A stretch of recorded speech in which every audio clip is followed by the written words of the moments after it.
So obviously if we have livestock in a pasture, we need some type of fencing to keep them in.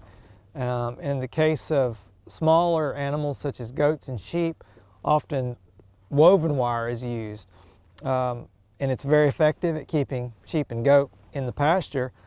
However, it also presents some problems for wildlife.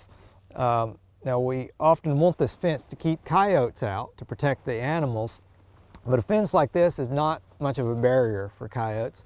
A coyote can scale a 6-foot fence, they can climb this, they can certainly jump it. So a fence like this would need some electric wires attached to it to really do a good job at keeping a coyote out.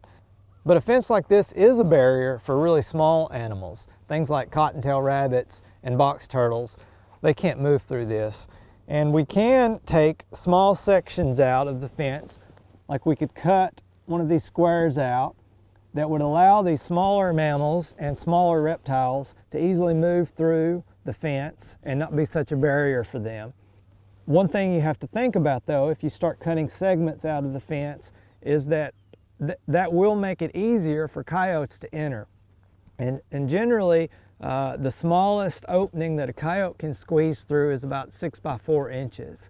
So if we cut one of these squares out that would allow, let's say, a box turtle to move through, that's going to be right on the fringe of what a coyote could come through, so that there's a trade-off there.